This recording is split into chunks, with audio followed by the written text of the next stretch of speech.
आज तक रेडियो सुनता है सारा जहां।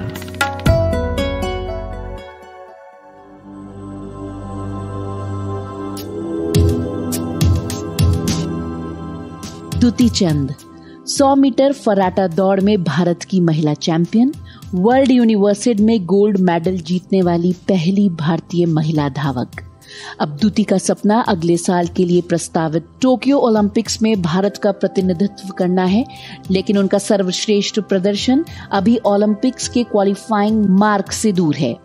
अपना प्रदर्शन सुधारने में जी जान से जुटी दुती चंद के सामने अब वित्तीय दिक्कतें आ रही हैं और ट्रेनिंग के लिए पैसा जुटाने के लिए वो कार तक बेचने पर विचार कर रही हैं। दुती चंद का ओडिशा के जजपुर के एक आदिवासी परिवार से निकलकर भारत की श्रेष्ठ एथलीट बनने तक का सफर काफी चुनौतीपूर्ण रहा है। नमस्कार, मैं हूं पूनम कौशल। आज तक रेडियो पर आज हमारे साथ हैं दुती चंद, जो अपने स्पोर्ट्स और पर्सनल लाइफ पर खुलकर बात करेंगी। आज तक रेडियो में बहुत बहुत स्वागत है आपका दुती जी। नमस्ते जी। नमस्ते दुती जी, इस तरह की खबरें आ रही हैं कि ट्रेनिंग के लिए पैसे इकट्ठा करने के लिए अब आप अपनी गाड़ी बेच रही हैं, क्या ये सही बात है? एक्चुअली इस ईयर 2020 ओलंपिक के लिए एक्चुअली मेरे को हर जगह से पैसा आ गया था और इसी ओलंपिक के लिए भी मैंने बहुत सारा पैसा भी खर्च किया मैंने। लेकिन ये कोरोना वायरस के लिए जब वो ओलंपिक पोस्टपोन हो गया नेक्स्ट ईयर के लिए, तो इसीलिए मुझे प्रिपरेशन के लिए पैसा की जरूरत पड़ रहा है। अभी देखेंगे तो जो गवर्नमेंट सेक्टर से पैसा लिया था या कोई स्पॉन्सरशिप जो दिए थे मुझे, वो इसका ऑलरेडी खर्च हो चुकी है। तो नेक्स्ट ओलंपिक प्रिपरेशन के लिए अभी मेरे पास पैसे नहीं है। तो इसी मौत में किसी को पैसा की मदद मांगूंगी तो मुझे थोड़ा अच्छा नहीं लगा, तो इसलिए सोचा कि जिस प्राइस मैंने कार खरीद किया था इसी कार को भी भेज देंगे, तो इसमें जो पैसा है इसमें मेरा कोर्स करने के लिए काम में लग जाएगा। क्योंकि अभी तो मेरे पास 2-3 कार है, अभी इसमें यूज नहीं हो रहा है और कोविड के वजह में बाहर भी ज्यादा नहीं जा रही हूँ, तो कार रखने में कोई फायदा नहीं है। कार रखेंगे तो ज्यादा खराबी हो जाएगा और मेंटेनेंस देना पड़ेगा, तो इसलिए सोचा कि गाड़ी को भेजने के लिए। जी दुती जी, लेकिन क्या कार बेचने के अलावा आपने कोई और विकल्प सोचा? क्या आप क्राउड फंडिंग करना चाहेंगी? नहीं, क्राउड फंडिंग तो इतना लगेगा मुझे, क्योंकि अभी तो कोई भी खिलाड़ी लोग ऐसा नहीं किया है। मेरे पास कुछ तो दूसरा रास्ता ही नहीं था, क्योंकि मेरे पास कुछ कैश नहीं है। मेरे पास बैंक में कुछ कैश होता तो मुझे कार भेजने की जरूरत नहीं पड़ना था, लेकिन अभी तो कैश नहीं है अकाउंट में, इसलिए कार भेजना पड़ रहा है। और कोई कंपनी मेरे को थोड़ा स्पॉन्सर करेंगे तो इसमें मुझे थोड़ा सपोर्ट मिल जाएगा। जब से ये खबर सामने आई है, क्या अभी तक आपने किसी से संपर्क किया या किसी ने आपको संपर्क किया सरकार की तरफ से, या फिर किसी एजेंसी ने आपको कॉल किया? अभी तो बहुत लोगों ने पहले फोन करके मुझे सपोर्ट किया कि तुम्हारा कार भेजना जरूरी नहीं है, क्योंकि तुम्हारा ड्रीम कार है, अभी तुम्हारे पास में रखो। लेकिन कुछ लोग बोले कि हाँ, हम लेने के लिए आ जाएंगे, हम कार ले लेंगे। लेकिन कुछ लोग बोले कि आपको जो जरूरत है हम दिलाएंगे। अभी हमारे जो KIT यूनिवर्सिटी है जहाँ पे मैं पढ़ाई कर रहा हूँ, जो हमारे जो फाउंडर डॉक्टर अक्षुसाम सर, उन्होंने मुझे फोन करके बताया कि दुती कार मत भेजो, जो भी जरूरत होगा हम मदद करेंगे, वो आपका ड्रीम कार है, आप मत भेजो। तो इसलिए अभी कार घर में है। दुती जी, जैसा कि आप बता रही हैं कि आपकी ड्रीम कार है ये, तो बहुत ही मुश्किल रहा होगा ये फैसला कि ट्रेनिंग करने के लिए कार बेचना, अपनी एक चीज जो हमने बहुत मेहनत से ली और फिर उसको बेच देना। बहुत तो दुख होता था मन में कि कार भेज देंगे तो फिर नेक्स्ट में कार कर पाऊँ या नहीं, क्योंकि BMW तो बहुत महंगा ही कार होता है और अभी देखूंगी तो मेरे पास इतना इनकम भी नहीं है। और एशियन गेम में मेडल आया था, एक हमारा स्टेट गवर्नमेंट ने 3 करोड़ रुपए दिए थे, जिसमें मैं कार खरीद की हिम्मत बनी थी। लेकिन वो देख थोड़ा सा मन में फिर भी मेरा स्पोर्ट्स की पसंद है, क्योंकि खेल के वजह मैंने कार खरीद किया था, लेकिन कार के वजह खेल नहीं किया। तो इसलिए मैंने सोचा कि खेल करेंगे, इसी में हो सकता है फिर अगला दिन में मेडल आएगा तो प्राइज मनी आएगा, तो फिर इसमें फिर कर लेंगे। ऐसे सोच के मैंने कार भेजने को तैयारी किया। लेकिन अभी तो हमारे जो KIT फाउंडेशन वो मुझे सपोर्ट करने के लिए आए, उन्होंने मदद करने के लिए बोला है, तो कार अभी साइड नहीं भेजेंगे नहीं। जी दुती जी, हम भी यही चाहते हैं कि हमारी भी यही इच्छा है कि आपको अपनी कार बेचनी ना पड़े। हमारी शुभकामनाएं हैं इसके लिए। ये समझाइए दुती जी कि एक एथलीट को ट्रेनिंग के लिए कितने पैसों की जरूरत होती है, क्या खर्चा होता है, फिटनेस कितनी जरूरी है? स्टेमिना बिल्ड करने के लिए, स्टेमिना बनाए रखने के लिए कितना खर्चा होता है लगभग? एक एक्टिविटी को बॉडी को फिट रखने के लिए इसको कंटिन्यूस ट्रेनिंग करना पड़ता है, और ट्रेनिंग के लिए जो जो चीज जरूरत है इसको सारा इन्वेस्टमेंट करना पड़ता है, जैसे न्यूट्रिशन में, डाइट में, और जो मसाज में, और कोचेस के जो जो लोग काम करेंगे इनको पेमेंट देना पड़ता है। तो ऐसे देखेंगे तो लगभग मंथली 2 से 3 लाख खर्चा होता है। इंटरनेशनल लेवल की तैयारी होगा तो, ऐसे नेशनल लेवल की तैयारी होगा तो ज्यादा नहीं, 1 लाख 1.5 लाख में हो जाता है। लेकिन अभी जो वायरस चल रहा है, वायरस की वजह ज्यादा खर्च हो रहा है, क्योंकि सारी दुनिया बंद है, तो कोई कंपटीशन वगैरह नहीं रहते, जिसमें कुछ भी चार चार नहीं आ रहे, तो अभी सबका हाथ खाली है। तो इसी मुहूर्त में कोई बड़ा मेगा कंपटीशन की तैयारी करेंगे तो बहुत ज्यादा पैसा खर्च होता है। जी, जैसा कि आपने कहा कि अभी लॉकडाउन है, इस वजह से ज्यादा प्रॉब्लम हो रही है, कि आपकी ट्रेनिंग में भी अभी ज्यादा प्रॉब्लम हो रही है? किस तरह से आप ट्रेनिंग कर रही हैं? आपका शेड्यूल क्या है? ट्रेनिंग में तो अभी कोई प्रॉब्लम नहीं है मुझे, क्योंकि पहले जो शटडाउन कहा गया था पूरा दुनिया को, इस टाइम में 15 दिन में ट्रेनिंग अच्छा से नहीं कर पाई, क्योंकि ग्राउंड बंद था। जब इंडिया गवर्नमेंट ने, स्टेट गवर्नमेंट ने ट्रैक को ओपन कर दिया, तब से मेरा ट्रेनिंग अभी सिस्टमेटिक चल रहा है। अभी धीरे धीरे पहले एक टीम बना कर ट्रेनिंग कर रहे थे, लेकिन अभी जो कोच मेरे को ट्रेनिंग दे रहे थे अभी तो हैदराबाद में रहते हैं, और सिर्फ मेरा फिजियो, मेरा ग्राउंड मैन और हमारा रनिंग पार्टनर को लेकर अभी ट्रेनिंग चल रहा है। लेकिन एक पहले जितना फिट हो रहा था इतना नहीं, धीरे धीरे ट्रेनिंग चल रहा है अभी। आपने कहा था कि स्पॉन्सर्स नहीं आ रहे हैं, इसकी आपको क्या बड़ी वजह लगती है? देखो, जब वो ओलंपिक आ रहा था उस टाइम में मार्केट भी बहुत ऊपर में था, तो सब स्पॉन्सर कर रहे थे। अभी ओलंपिक जब पोस्टपोन हो गया और अभी कोरोना वायरस आ गया, मार्केट का सिचुएशन इतना अच्छा नहीं है। बहुत सारा न्यू कंपनी को मैंने मेल भेजा था कि मुझे थोड़ा स्पॉन्सर चाहिए नेक्स्ट ईयर के लिए। सब लोगों ने वही किया कि अभी तो सिचुएशन अच्छा नहीं है, जब भी हम स्पॉन्सर करेंगे तो नेक्स्ट फरवरी मंथ के बाद करेंगे। तो इसी से वो मेल आया था मेरे पास, तो इसलिए सोचते कि मेरे को तो पैसा की जरूरत है, तो कहाँ से जाएंगे, इसलिए गाड़ी भेज देने का मन नहीं था मैंने। जी, द्युति जी, खेल मंत्री किरण रिजिजू ने कहा है कि भारत के लोगों में खेल की समझ जो है वो बहुत ज्यादा नहीं है। इस पर आपकी क्या राय है? इस पर आप क्या कहेंगे? वो तो मैं थोड़ा बहुत मानती हूँ, क्योंकि आप देखो इंडिया में बहुत सारा पेरेंट्स ऐसे हैं जो बोलते हैं कि मेरे बच्चा बड़ा होकर पढ़ाई करके डॉक्टर बनेगा, इंजीनियर बनेगा, कि दूसरा जॉब करेगा। लेकिन कोई पेरेंट्स नहीं चाहते कि मेरे बच्चा बड़ा होकर देश के लिए मेडल लाएगा। जो गरीब बच्चे लोग हैं, जो इसके पास खाना नहीं रहते, पहनने के लिए कपड़ा नहीं रहते, वो लोग को स्पोर्ट्स को आते खेलने के लिए, इसलिए आते हैं क्योंकि इनको गवर्नमेंट सेक्टर से कुछ मदद मिल जाएगा, और अच्छा खेलेंगे तो गवर्नमेंट तरफ से कोई एक नौकरी मिल जाएगा, इसलिए वो लोग आते हैं। जिसके पास पैसा है, मिडिल क्लास हो या बड़ा क्लास के जो लोग हैं, 1 क्लास के लोग हैं, उन लोग को तो बस कुछ कमियां नहीं है, इसलिए वो अच्छा पढ़ाई करते हैं, लाखों लाखों रुपया खर्च करके कॉलेज में पढ़ाई करते हैं, जब डिग्री लेते हैं तो फिर बड़ा बड़ा सेक्टर में जॉब करते हैं। लेकिन गरीब लोग उतना वहां तक नहीं पहुंच पाते। गरीब लोग का जो बच्चा है वो अच्छा पढ़ाने लिखना के लिए उनके पास पैसा नहीं रहते, इसलिए वो खेलते। तो देखेंगे तो दुनिया में 100 से 30% लोग चाहते कि हमारा बच्चा खेले, लेकिन बाकी 60 से 70 लोग चाहते कि हमारा बच्चा बड़ा होकर बड़ा पढ़ाई करके अच्छा पढ़ाई करके अच्छा जॉब पकड़े। जी, द्युति जी, आपको लगता है कि खेलों की जब बात होती है तो सबसे ज्यादा इम्पोर्टेंस जो है वो क्रिकेट को मिलती है, और उसकी वजह से दूसरे खेल जो है उनकी अनदेखी हो जाती है? हाँ, अभी खेल की बात करेंगे तो इंडिया में तो बहुत सारा खेल है, जैसे कबड्डी हो, बैडमिंटन हो, फुटबॉल, हॉकी, जैसे बहुत बड़ा बड़ा कंपटीशन टीम रहता है। और इसके साथ एथलेट भी एक ही कंपटीशन होता है जो वर्ल्ड लेवल में, ओलंपिक में भी होता है। लेकिन क्रिकेट को लोग ज्यादा इसलिए मानते हैं क्योंकि हमारे इंडिया में बहुत लोग ऐसा है जो घंटा घंटा बैठ के खेल को देख के एंजॉय करते हैं, और घंटा घंटा देख कर खेलना एक ही है क्रिकेट। क्रिकेट दिन भर 20-20 मैच जब चलता है तो दिन भर चलता है, लोग टीवी के सामने बैठ के देख के एंजॉय करते हैं। लेकिन बाकी कंपटीशन इतना घंटे तक नहीं चलते। जैसे एथलीट के बारे में बात करेंगे तो सिर्फ आधा घंटा भी नहीं होता 15-20 सेकंड में खत्म हो जाता है, तो लोग इतना मजा नहीं उठा पाते, इसलिए लोग ज्यादा से ज्यादा फोकस क्रिकेट के ऊपर रखते हैं। और क्रिकेट जब वो पाकिस्तान की तरफ से खेलना शुरू कर देते तो बहुत लोग इसको एंकरेज करते हैं, तो इसलिए क्रिकेट को ज्यादा लोग प्रमोट करते हैं। जी, द्युति जी, ये बात तो मतलब साफ दिखती है कि आप भारत की शीर्ष एथलीट हैं और आपके ऊपर पैसे का संकट है।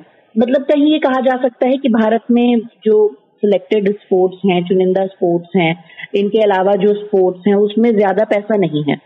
पैसा के बारे में बात करेंगे तो क्रिकेट के अलावा दूसरा कोई कंपटीशन में इतना पैसा नहीं है। जो टीम इवेंट है इसमें पैसा लोग इन्वेस्ट करते हैं, जैसे आईपीएल मैच होता है क्रिकेट में, और पीवीएल मैच होता है बैडमिंटन में, खो खो कबड्डी भी होता है। ये सब टीम इवेंट है, इसमें सब कंपनी लोग पैसा इन्वेस्टमेंट करते हैं, क्योंकि इस लोग को इसी कंपटीशन को लोगों आधा घंटा 1 घंटा देख के एंजॉय करते हैं। लेकिन एथलेट में कोई भी कंपनी पैसा इन्वेस्ट नहीं करना चाहते, क्योंकि एथलेट ज्यादा टाइम तक नहीं चलता है, लोगों भी इतना देखते ही नहीं।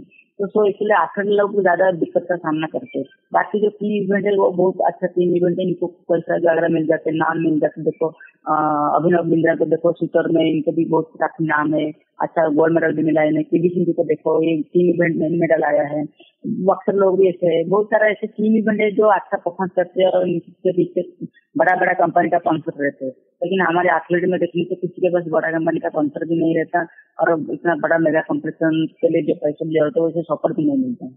इसकी वजह क्या लगती है आपको, क्या रीजन हो सकते हैं इसके पीछे? रीजन वही है कि लोगों ने हर खेल को इतना नहीं मानते। जो पेपर मीडिया में जो ज्यादा एडवर्टाइज आता है लोग इसको ज्यादा पसंद है। आप देखो हर दिन न्यूज पेपर खोलेंगे तो आप क्रिकेट के बारे में किसी न किसी का लाइव स्टोरी आपको आएगा, कहाँ खेल हुआ क्या नहीं हुआ सारा। लेकिन कोई किसी एथलीट के बारे में इतना नहीं आता है, कोई दूसरा खेल के बारे में नहीं आते। पेपर खोलेंगे तो आपको क्रिकेट मिलेगा, या नहीं तो बैडमिंटन मिलेगा, नहीं तो आपको कुश्ती मिलेगा। जो खेल पॉपुलरिटी है ऑलरेडी, लोग ज्यादा इसके ऊपर फोकस होते हैं। हमारा ज्यादा से ज्यादा लोग तो गाँव में रहते हैं, और गाँव में जो न्यूज पेपर देखते हैं या टीवी देखते हैं इस खेल को ज्यादा सपोर्ट करते हैं। तो इसलिए एथलेटिक खेल इतना नहीं देखा। इसलिए हमारे इंडिया में सिर्फ दूरदर्शन एक चैनल है जो सिर्फ एथलेट को दिखाते। बाकी तो क्रिकेट जब शुरू होता तो स्टार स्पोर्ट्स, जे मीडिया, बहुत सारे ऐसे चैनल है जो 7 चैनल में क्रिकेट को दिखाते हैं। लेकिन जब एथलेट शुरू होता है तो सिर्फ एक दूरदर्शन छोड़ के बाकी कहीं भी चैनल में इसको फॉलो नहीं करते। सरकार की तरफ से क्या कदम उठाए जाने चाहिए, ऐसे में क्या लगता है आपको? सरकार की तरफ से बहुत सारा कदम उठाया गया है पहले से। बच्चों लोग की ट्रेनिंग के लिए हर ज्यादा में ट्रेनिंग सेंटर बना गया है, और खेलो इंडिया स्कीम के माध्यम से सारे रूरल बच्चे लोग को प्रमोट किया जा रहा है। और रिलायंस फाउंडेशन के माध्यम से जो बच्चे लोग को मनी प्रॉब्लम के बाद खेलने पर इनको प्रमोट किया जा रहा है। तो अभी बहुत सपोर्टिंग है, लेकिन जब आप परफॉर्मेंस अच्छा करेंगे तब आपको कोई प्राइवेट सेक्टर से आपको कुछ कैश ऑर्डर मिलेगा। लेकिन जब तक आप परफॉर्मेंस नहीं है कोई नहीं देगा। और खेल ऐसा है, आप अच्छा कर रहे हो तो लोग आपको प्रमोट करेंगे। जब कल तुम्हारा कुछ इंजरी हो गया, कुछ दिक्कत हो गया, तो लोग आपको इतना प्रमोट नहीं करेंगे। और खिलाड़ी के पास इतना पैसा भी नहीं रहते, क्योंकि एथलीट में इतना कैश ऑर्डर इतना नहीं मिलता। क्योंकि आपने देखो अभी पीवी सिंधु बैडमिंटन में ओलंपिक में सिल्वर मेडल लेके आया, लेकिन इसको 100 करोड़ मिल गया। लेकिन दूसरा कोई मेडल लेके आते तो इनको इतना पैसा नहीं मिलता है। तो टीम इवेंट होता है और इंडिविजुअल। द्युति जी, आप एक सामान्य परिवार से हैं और भारत की शीर्ष एथलीट हैं। आपकी यात्रा का सबसे अहम पड़ाव क्या रहा? मेरा रास्ता तो स्ट्रगल का रास्ता है। मैं बचपन से दिक्कत का सामना करके आई हूँ, और हमेशा भी मेरे पीछे दिक्कत रहता है, फिर भी इसको सामना करके मैं आगे बढ़ती रहती हूँ। मेरा बचपन में का दिक्कत वही था कि रहने के लिए घर नहीं थे मेरे लिए, क्योंकि मम्मी डैडी के जो सिस्टर है, टोटल 9 मेंबर है। इसी फैमिली में इतनी यहाँ तक पहुँचना बहुत दिक्कत है मेरे लिए था, क्योंकि रनिंग के लिए मेरे पाँव में शू नहीं था, उस टाइम मेरा अच्छा डाइट भी नहीं मिल रहा था, और ग्राउंड भी नहीं थी हमारे घर के पास। इसलिए नदी के किनारे में भाग के मैंने स्पोर्ट्स शुरुआत की थी मैंने। तो बहुत कुछ हुआ है लाइफ में, और सफल भी अच्छा भी किया मैंने। ये बताइए कि एक महिला एथलीट के तौर पर आपको किन किन चुनौतियों का सामना करना पड़ा? पहले जब मैं गांव में रनिंग करना शुरू किया, सारे लोगों ने मुझे क्रिटिसाइज करना शुरू कर दिया कि देखिए कि लड़कियों के क्यों भाग रहे, और भागना क्या होता है, भागने में कुछ नहीं मिलता। तो लोग इस टाइम में रनिंग क्या होता है किसी मालूम भी नहीं थी। लेकिन बाकी जब मैं खेलने के लिए जाते थे, सब लोगों ने बोलते कि लड़कियां लोग का काम है शादी करना, घर में रखना, ये खेल कूद करके कोई फायदा नहीं है। तो वो बहुत लोग उस टाइम में थका पर ऐसे कर रहे थे। लेकिन अभी सबको पता चल रहा है कि लड़कियां लड़की हो सब बराबर सेम है, हर चीज हर काम को लड़की भी कर सकते हैं। जी, जैसा कि आप बता रहे हैं कि संघर्ष किया, उस टाइम पर आपको सबसे ज्यादा सपोर्ट किसने किया? मेरी लाइफ में मेरे सपोर्ट में 3 लोग ज्यादा सपोर्ट किया है। एक तो हमारा परिवार लोग, और दूसरा मेरा जो केज का फाउंडेशन का जो ओनर है डॉक्टर अक्षर सामंत और फुलेला गोपीचंद, और इसके साथ है हमारा स्टेट गवर्नमेंट। द्युति जी, मैं ये जानना चाहूंगी कि आपने एक बार कहा था कि आप पॉलिटिक्स में भी आना चाहती हैं। क्या आपको लगता है कि सही वक्त पर आप पॉलिटिक्स में जगह बना पाएंगी? एक्चुअली पॉलिटिक्स को जाना का मन है, लेकिन अभी नहीं। जब खेल का लेयर खत्म होगा तब मैं ज्वाइन करूंगी।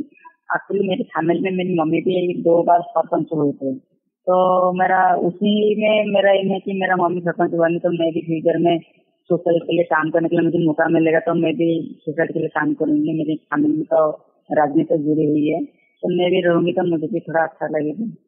और अगर आप आती हैं राजनीति में, जैसा कि आपने कहा कि मौका मिलेगा, तो क्या क्या बदलाव जो हैं वो आपने करने का सोचा है स्पोर्ट्स को लेकर, खेल को लेकर? अभी तक तो कुछ आया नहीं कि मैं क्या सोच पाऊंगी, लेकिन मेरा मन में बहुत सारा बदलाव करने का मन में है, जो बेसिकली स्पोर्ट्स को इंकरेज करना पड़ेगा मुझे। क्योंकि रूरल एरिया में बहुत सारे ऐसे बच्चे लोग हैं, टैलेंट बच्चे लोग जो इनके पास खेलने के लिए सामान नहीं है, ग्राउंड नहीं है, इनको थोड़ा ग्रोथ करना है। और बेसिकली देखना हम सिटी में तो सारा चीज हमको आसानी से मिल जाता है, 1 किलोमीटर 2 किलोमीटर बीच में। लेकिन रूरल एरिया में, गाँव एरिया में देखेंगे तो इतना ग्राउंड का अवेलेबल नहीं है। सिंथेटिक ग्राउंड देखेंगे तो हमारा उड़ीसा में सिर्फ 1 ही सिंथेटिक ग्राउंड है, लेकिन जो भी टैलेंट बच्चे लोग सिर्फ गाँव में रहते हैं, तो इनको थोड़ा कोमर करेंगे तो जितना हो सकता है मेरे तरफ जो काम पड़ेगा मैं करूंगी। जी द्युति जी, आप भारत की पहली ऐसी एथलीट हैं जो खुलकर समलैंगिक के तौर पर सामने आई हैं। क्या आपको ऐसा लगता है कि इससे आपके स्पोर्ट्स पर या आपके रिलेशंस पर कुछ इम्पैक्ट हुआ है, कुछ असर हुआ है इस चीज का? नहीं, अभी तो मेरी पर्सनल लाइफ को लेके कुछ भी इम्पैक्ट नहीं हुआ मुझे। पहले 10-15 दिन मुझे बहुत झेलना पड़ा। बहुत लोगों ने बुरा लैंग्वेज यूज किया मेरे से, और सारे लोगों ने इसको कोऑपरेट नहीं किया। फिर 1 महीना 2 महीने के बाद सारे लोगों ने इस चीज को समझा कि संविधान के रूल के हिसाब से रूल ये कोई क्राइम नहीं है, संविधान इसको ऑलरेडी अप्रूव किया है। तो इसलिए लोगों ने समझा कि प्यार किसी के भी हो सकता है और किसके साथ कौन रहेगा इसका पर्सनलिटी है। इसलिए मुझे अभी कोई दिक्कत का सामना नहीं करना पड़ रहा है। अभी सारी खेल कूद हो रहा है, इसके साथ साथ बड़ा मेगा कॉम्पिटिशन किए जा रहे हैं। मैं केबीसी को भी गया था, ऑल इंडिया कॉम्पिटिशन को भी रिक्वेस्ट होकर गया था मैंने, और कपिल शर्मा शो को भी गया था मैंने। मुझे कहीं से कुछ दिक्कत नहीं हुआ। द्युति जी, अभी जैसे मेरी आपसे बात हुई तो मुझे समझ में आया कि आपने बचपन से लेकर अभी तक हर चीज में बहुत स्ट्रगल किया, बहुत संघर्ष किया। आप मुझे ये बताइए कि आप अपने आप को ऐसी सिचुएशन में मोटिवेट कैसे रखती थी? ऐसा क्या करती थी कि आपके अंदर एक पॉजिटिविटी बनी रहे? क्योंकि अक्सर इंसान जो है वो टूट जाता है, निराश हो जाता है, लेकिन आप अपने आप को पॉजिटिव रखने के लिए क्या करती हैं? बेसिकली तो पॉजिटिव चीज को रखने के लिए मैं तो मेडिटेशन करती हूँ, और मैं तो पोस्ट पर्सनली मैं हमेशा मन में सोचती हूँ मेरा जो काम है इसको ज्यादा ध्यान देना पड़ेगा। क्योंकि आज मैं खेल कर रहा हूँ इसलिए लोग मुझे पसंद कर रहे हैं। काल में खेल छोड़ दूँ तो सारे लोग मुझे धीरे धीरे भूल जाएंगे। जैसा दीदी को देखो, बहुत लोगों ने प्रेमचंद से खेल है, इनका बहुत काफी नाम हो रहा है, लेकिन अभी देखेंगे तो धीरे धीरे इनका नाम इतना नहीं आ रहा है। तो मेरा काम जो है उसको ज्यादा फॉलो करेंगे। हम लाइफ में तो बहुत सारा दिक्कतें रहेगा, लेकिन हम दिक्कतों को उसको सामना करके भी करना जरूरी है। कोई एक मैसेज आप देना चाहेंगी उन लड़कियों को जो आपको सुन रही हैं और जो एथलीट बनना चाहती हैं, लेकिन परिवार के सपोर्ट की वजह से या फिर दुनिया जिस तरह से कमेंट करती है, आपने कहा, वो नहीं कर पा रही? सारी युवा पीढ़ी को मैं यही कहना चाहता हूँ कि हमारे देश में बहुत सारा काम है, और इससे एक काम है जो स्पोर्ट्स। जो आप स्पोर्ट्स करेंगे तो खुद का नाम रोशन के साथ साथ खुद का देश का नाम रोशन कर सकेंगे। तो इसलिए बहुत मेहनत करना पड़ेगा। मेहनत के साथ आप जब सफल हो जाएंगे तो दुनिया आपको याद करेगा हर दिन। और इसके साथ साथ आप कोई भी चाहेंगे तो पोस्ट करके खुद का लाइफ भी बना सकेंगे, क्योंकि आज की दुनिया देखेंगे जॉब मिलना बहुत कष्ट है। आप जितना भी लाखों रुपया पढ़ाई करके जॉब ढूंढो बहुत दिक्कत होता है। जो अच्छा पढ़ाई करके आगे बढ़ते तो चले जाते, डिग्री के इलाज में लोग जो है पीछे रह जाते हैं, इनको जॉब मिलना बहुत तकलीफ होता है। लेकिन स्पोर्ट्स के माध्यम में आप अच्छे से लेंगे, देश का भी नाम रोशन होगा, इसके साथ आपका करियर भी बनेगा, आपको गवर्नमेंट सेक्टर में जॉब भी मिल जाएगा। और दिक्कत को सामना करना पड़ेगा, क्योंकि लाइफ में तो बहुत सारी दिक्कत आएगा, इनको सामना करके हमको आगे भी बढ़ना पड़ेगा। द्युति जी, बहुत बहुत शुक्रिया, आपने हमसे बात की, अपना कीमती वक्त दिया, और आज तक रेडियो की तरफ से आपको ढेर सारी शुभकामनाएं। Thank you. आपको हमारा ये पॉडकास्ट कैसा लगा? अपना फीडबैक आप हमें radio@aajtak.com पर जरूर भेजें। फिलहाल मुझे और साउंड पर मेरे साथी सचिन द्विवेदी को दीजिए इजाजत।